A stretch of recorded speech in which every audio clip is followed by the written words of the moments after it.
What do you remember about the year 2000?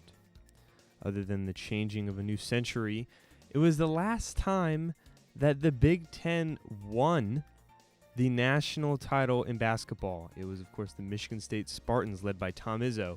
And it is 24 years and counting where they have still not won. They've had some close ones of recent. Obviously, Wisconsin, Purdue just recently got there, but no one yet. And will that continue into this year? Maybe. But if it doesn't, there are a few teams that maybe could try and push the node and try and reach that illustrious title the Big Ten needs. But it's definitely more than maybe a few teams, you could say. This Big Ten, I don't think is as top-heavy, but it is very, very deep with a lot of teams that could try and maybe break out, or maybe we might just stay kind of in the middle again for the Big Ten this year. A lot of teams coming into the Big Ten. We have 18 to go through, so let's start off with the bottom. There's not much that I'm like, yeah, they're 100% going to have to look at next year. It's really only two, to be honest. The first one's going to be Washington. They are universally seen, from what I've looked at, as the bottom of the Big Ten. They do have a good player in big man Gray Osibor from Utah State, who averaged 17 points per game. DJ Davis, who was a starting guard for Butler. Makai Mason was a starting guard for Rice. But there's not really much outside of that, and I don't see them doing a ton. They have former Utah State head coach. Obviously, he brought with him his best player I just mentioned. And that Utah State head coach was only there for 1 year and had great success right out of the gate. So he got a job up in the Power 5. So good luck to that program. But Washington, don't see them doing anything this year. And then Minnesota, I do feel bad putting them here, but I feel like I just kind of have to. They do return their best player in Dawson Garcia, averaged 17 points per game. Mike Mitchell returns, who's a good player for them, averaged 10 points per game.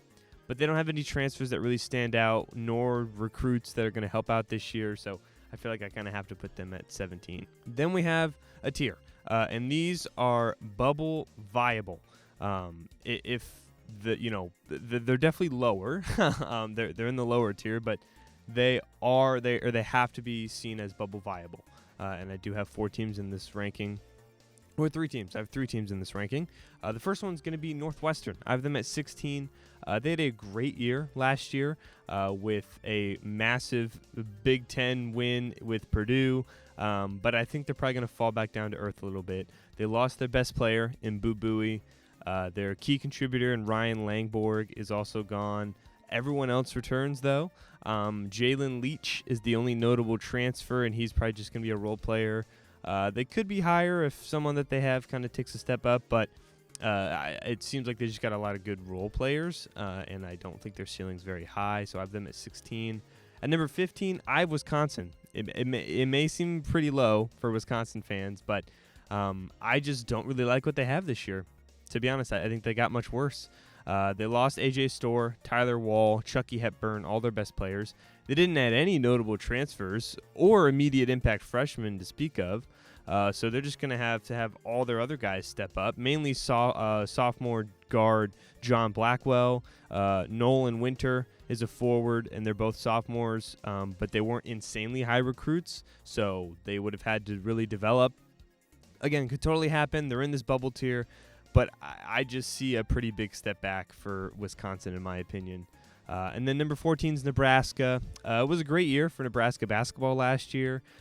They were looking to maybe reach their first tournament win ever. They rarely make the tournament, so it was nice for them to do that last year. But I think they'll come back down to earth a little bit as well, or just at least back down to what the reality has been. They lost Casey Tominaga, amazing shooter for them, and he's gone. Now, they did return all their other main pieces, but I don't really know if they all can step up and make up for their production. They're all kind of juniors, now seniors. I don't really see any major avenues for massive improvement. Bryce Williams, I do think, can step in and be the option number 1, but I do think they overall got worse, and there's just a lot in this Big Ten. So bubble viable, but I have them in this lower tier at 14. Next is a lot of teams in this lower to mid bubble. So again, they could be worse than teams below them because there are a lot bubble viable, but I do think there's a gap here, and they'll probably stay around the mid-ish bubble tier. And starting off at number 13 is going to be Penn State. I wanted to sneak them in here into this a little bit higher tier because I do think they can be a viable and potentially competitive Big Ten team. They did lose 2 of their key contributors last year in Quadarius Webb and Canary Clary. They returned the more important pieces, though.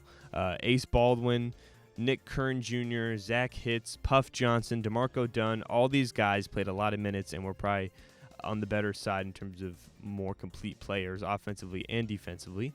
Their transfers from nothing crazy, but I think all the guys I just mentioned are going to help them be a respectable, bubble viable team. And, you know, I do see improvement because a lot of them were younger. So I think they can just all step up with their production and be a pretty solid team. Number 12, I have Maryland.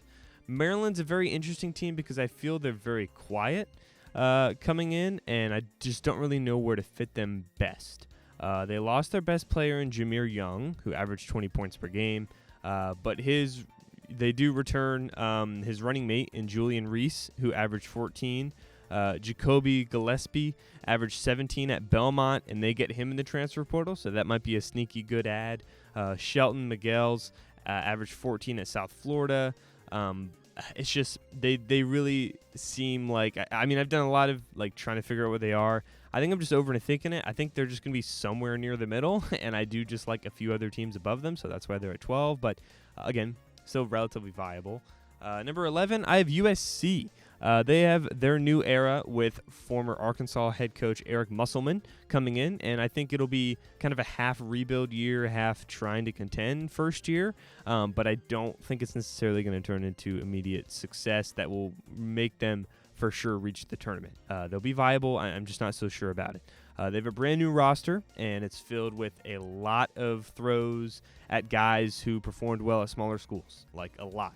I'll only mention the most notable guys because it is a ton. But Desmond Claude is probably the best one. He was at Xavier, averaged 16, probably their best transfer for sure. And he's only a sophomore, so Desmond Claude is definitely a name to watch there.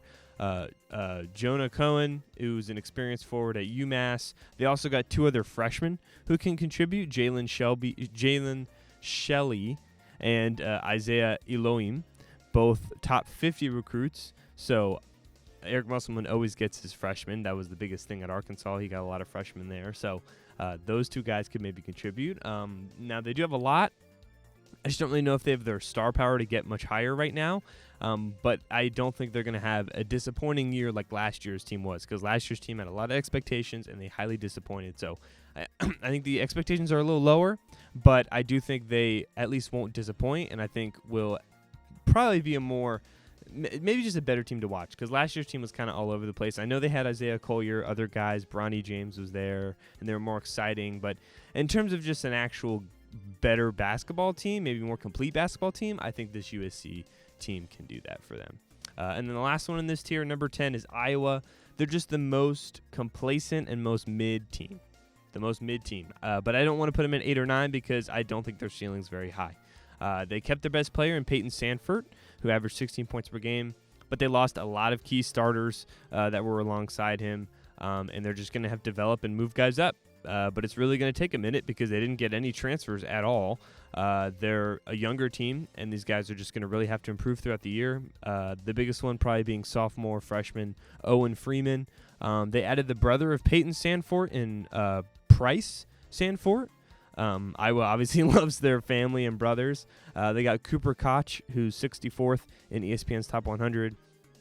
I just don't really know how much they're going to improve by, to be honest. They're still relevant, of course. They're Iowa, but I just don't know if their ceiling is too high. So that's why I have them in this kind of lower-ish mid-bubble tier. And then we have the next one, which is the mid to high bubble tier. So while they could be similar to a lot of these Big Ten teams I mentioned previously, I do think they have a higher ceiling and will most likely finish in the higher end of the bubble, if not maybe obviously go through that and potentially make the tournament. And number 9 is going to be Rutgers. A little bit surprising. Obviously, they're ranked. But they've been the talk of the town in the Big Ten for the first time in like ever. But I think they got to prove it. They got to prove it. They don't really do anything last year, really. They were a bad team. But the hype isn't because of who they have last year who's returning or giant transfers. It's who they got in recruiting. They got two of the top players, Ace Bailey and Dylan Harper. Both of them went to Rutgers.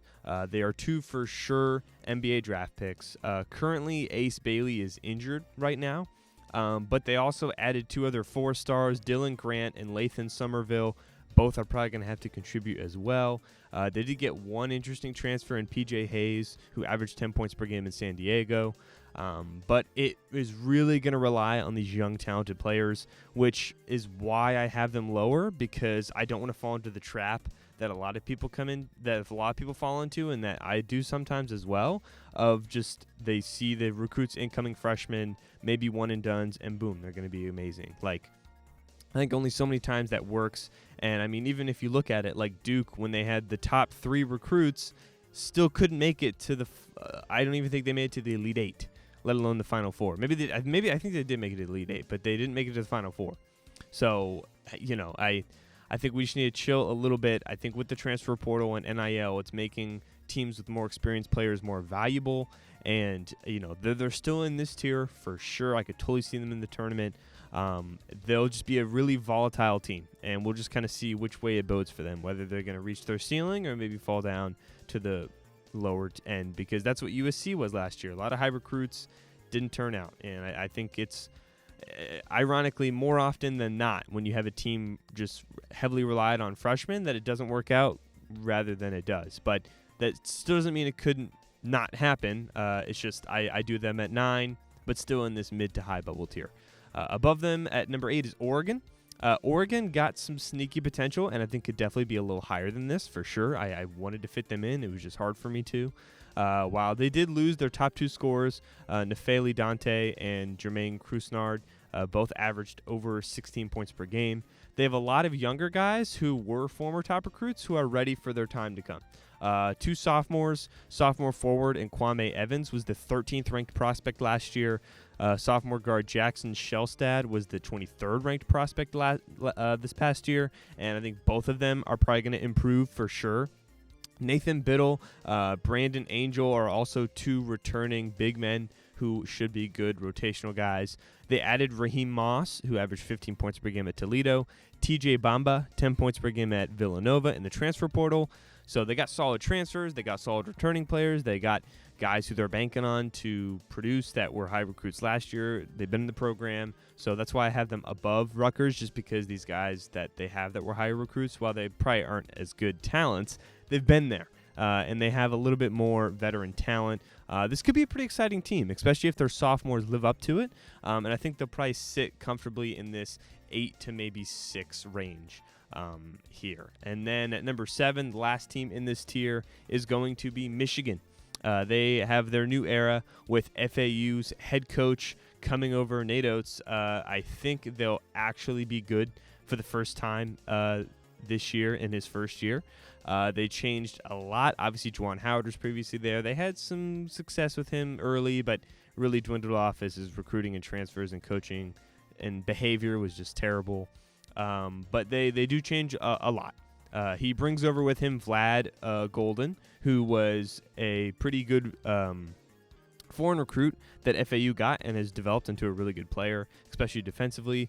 They snag guard Trey Donaldson from Auburn, who is a junior but has improved each of his first 2 years and hasn't really been able to find the court as much as he probably maybe wanted to or should have, and now he has the chance to do that, being a lead guard for a Big Ten team. And that's the same thing with Sam Walter, who's a sophomore from Bama. Both these guys, big SEC schools, just couldn't get on the court, so now they get a chance here in Michigan. And sometimes that's the best things, is finding these guys that maybe you see the talent there, maybe they just haven't had the opportunities for one way or the other, and maybe they get a chance here in Michigan. They also got juniors who are a great defensive junior in forward Danny Wolf, who averaged 14 points per game at Yale. Guard Roddy Gale Jr., who averaged 13 at Ohio State, which I think is a pretty good pickup for them, snagging within the conference. And then they do return 2 starters, who are not. One of them's a starter, one of them's a bench guy, but they're both seniors. And Namari Burnett, who averaged 10, and Will Shedder, who's 7 points per game last year. So I think they will be actually good. I don't know how good or how quickly their younger upside guards are going to produce, but I think they're going to have to change up a lot with their team in terms of how it's constructed. But I do like their coach, and I think they'll be a solid team. So I have them at 7 here in the mid/high bubble. Then we have this next tier, and there are 4 teams in here. And this is going to be the higher bubble / I think all these teams could be viable for the conference title. I think that's very possible. And obviously if they're conference title viable, I think they are tournament teams. So I'm not saying all these are guarantees, but if I had to bet one way or the other, I would say all these teams would probably make the tournament. And we're going to start off at number 6. I have Illinois. I still want to give them the program and just them in general their respect. So that's why they're in this tier, but they are barely in this tier for me. They lost a lot of their real main contributors, Terrence Shannon Jr. being the biggest one, averaged 23. He was one of the best just guards or players in the Big Ten, let alone the country.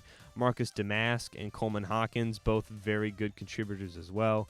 They did try and add in the transfer portal. They do have Ben Hermershuas, who averaged 15 at Evansville. Trey White averaged 12 at Louisville. Kylan Boswell averaged 10 at Arizona. I think is a very good transfer for them. In the recruiting, they got Will Riley, who was a top 25 recruit. Morez Johnson, who was a top 30 recruit. So 2 pretty high recruits. But the most interesting is kind of their foreign guys. Tomislav Ivicic, and then the biggest one is going to be Kasparas Giaconis. Again, I'm so bad at pronouncing names, but I'll just let that happen. But Kasparas in particular, but both these guys are going to be guys who I think are seemingly going to contribute right now. They're very young, but I'll go with the overseas experts on this one because it seems like they are going to give Illinois some relatively high upside, and I think they're probably the reason why I'm bumping them up into this higher tier, because it seems like they're trying to build from within, and they got some solid transfers. They did lose a lot, so I think they'll be worse, but it seems like they're not going to be as bad as maybe it seems on paper. Number 5, I have Michigan State. This is a bit trusting in Tom Izzo for sure, but I'll be fine doing that. As a team, these guys are going to be rooted in their younger guys finally getting their chances and potentially running with it. They will see a lot of new faces for sure. Michigan State fans will. The guys that were running the show are no longer there. Tyson Walker, Malik Hall, AJ Hogard, all not there anymore. All of them averaging over double digits. Just Hogard was 10, Hall was 13, and Walker was 18. They have 10 current or former players on the team that were on the ESPN Top 100 coming out of high school. So at their lowest, at their worst, you could say that they for sure have a lot of depth. They return basically every other contributor outside of those top 3. The only returning senior is going to be guard Jaden Akins, who averaged 10 points per game and is going to need to step up and be at least a little better than AJ Hogard was. But they have a ton of guys who are sophomores / only a few juniors, but mainly sophomores that are going to get their chance and that were very high recruits. I mean, guard Trey Holloman, forward Xavier Booker, Jeremy Fears Jr. at guard, Carson Cooper at center, Cohen Carr at forward, Jackson Kohler at forward. All these guys have been in the program for at least a year or two, and were all pretty good recruits. And then they have guys coming in like Jace Richardson, son of Jason Richardson, former NBA player, who was a top 25 recruit. Kerr Tang is a top 50 recruit. And then Jace McCullough is also a top 100 recruit. He's 99. And Jesse McCullough, Jesse, not Jace, but Jace Richardson is for sure going to play right away. Absolutely. Now, they only got 2 transfers. They got Frankie Fielder, who averaged 20 at Omaha, and Simon Zapala, who averaged 10 at Longwood. But both of these guys are just going to be kind of lower-tier role-playing seniors that are going to be there to help the younger guys. So this team is not as experienced as you like, but they do have a ton of upside, like a lot. If they can get some of these guys to hit and produce, they could be looking at a very interesting and scary team that should be in the top 2 to 3 of the Big Ten. But I'm going to be just a little cautious, a tiny bit. But I feel like I'm being more trusting in them than a few other people, because looking on paper, you could see how this could be a little scary. But I think Tom Izzo does a very good job, obviously, as he's proven in developing certain guys. So I think when they get continuity together and play, if towards the end of the year they could do the always what Michigan State does of recent, they're going to play a hard schedule, they're going to have a lower record, then they'll get it together, slowly start winning, and then get a 7, 8, or 9, or 10 seed, maybe 6 this year, and then they'll never lose in the first round ever. But with this team having higher upside, being younger, maybe they go a little bit farther in that. Just depends on who they're playing. That's kind of it. You just got to hope that you get a good road in the tournament. But I think 5 is a pretty good place for them, just balancing out all the stuff that could possibly happen with Michigan State. Number 4, I have Ohio State. They're one of the biggest risers for me, and just in the Big Ten in general. But I really like what their coach has done so far, and I think they can experience some success. He took over as Ohio State's interim last year and was able to win some big games, so he was able to take the job. They didn't go unscathed, though, in terms of guys they lost. They did lose Jamison Battle, who averaged 15 points per game, Roddy Gale Jr., who averaged 13 points per game. But they kept one of their 2 best players in Bruce Thornton, who also averaged 15. And they did a pretty good job in the transfer portal. They got Michi Johnson, guard out of South Carolina, who was their best player. Senior forward Micah Parrish, who was one of the best players for that San Diego State team.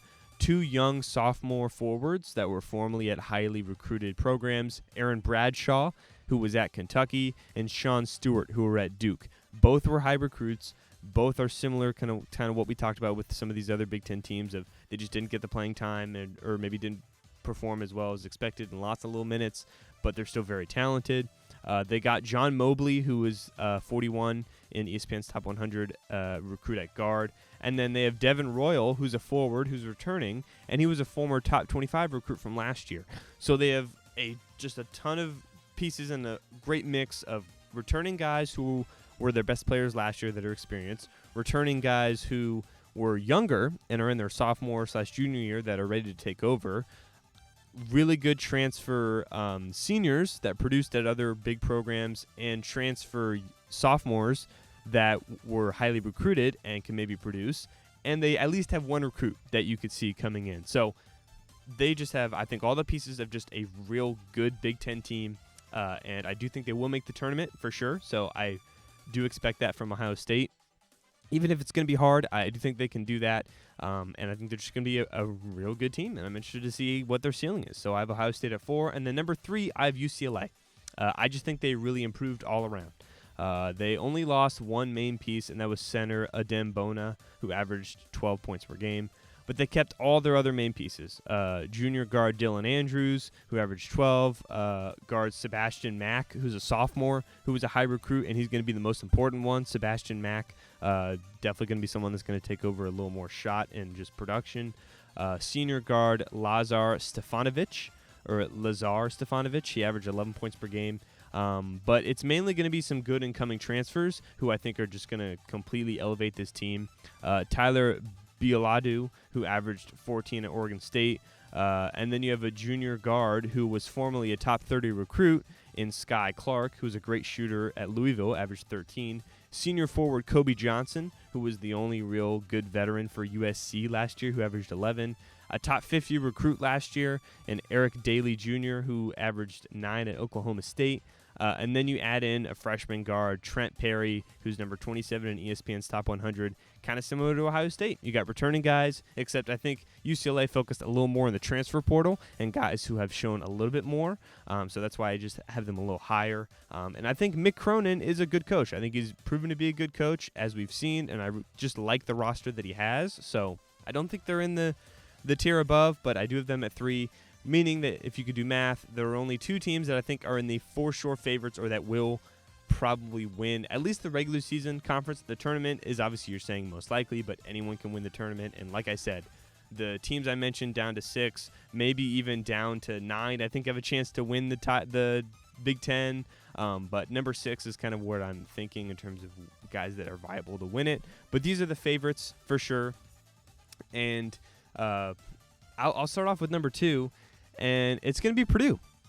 I don't have Purdue number 1. I have them number 2. Maybe it's a bit shocking, but I think without Zach Edey, I just don't think they're a shoo-in to finish first in the Big Ten.